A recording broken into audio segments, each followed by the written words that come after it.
Bonjour, je suis Louis Well et je suis diplômé de l'ESME Sudria, école d'ingénieur post-bac accessible par le concours Advance. Je suis professeur de mathématiques et responsable des préparations au concours des écoles d'ingénieurs post-bac pour les cours du Parnasse. Dans cette vidéo, nous allons étudier le niveau de difficulté des différentes épreuves écrites des concours Avenir, Advance, Puissance 11, GIP Polytech et Alpha.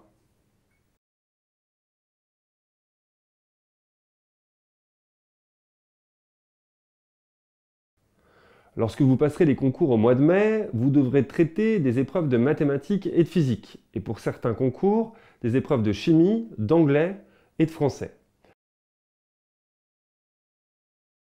Comme vous le savez peut-être déjà, les épreuves de ces concours sont toutes sous forme de questionnaires à choix multiples, à l'exception du concours GIP Polytech, pour lequel vous devrez traiter des exercices développés, plus classiques et assez semblables à ce que vous rencontrez au lycée. Dans le concours Puissance 11 et Advance, les QCM prennent la forme d'exercices vrai-faux. Et dans les concours Alpha et Avenir, vous devrez trouver l'unique bonne réponse parmi 4 propositions. Ces formes différentes impliquent des méthodes de résolution différentes et influent souvent sur le niveau de raisonnement à développer. Par expérience, je peux vous dire que les élèves redoutent bien plus les vrais-faux que les QCM 4 propositions.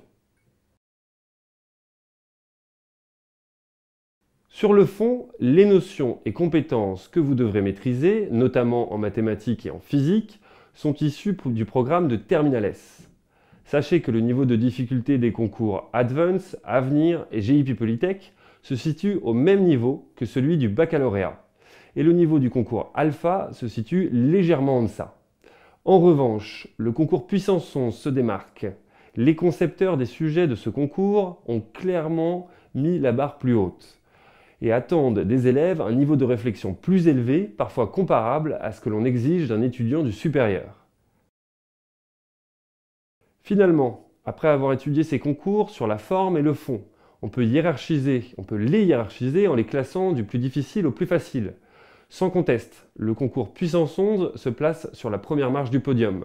Arrivent ensuite ex aequo les concours Advance et Avenir, puis le concours GIP Polytech, et en dernière position, le concours Alpha, qui est bien plus accessible. En conclusion, notez que quel que soit le niveau de difficulté du ou des concours que vous allez passer, seul un entraînement régulier et rigoureux vous permettra d'obtenir un bon classement et ainsi d'entrer dans l'école que vous aurez classée en VE1 sur APB.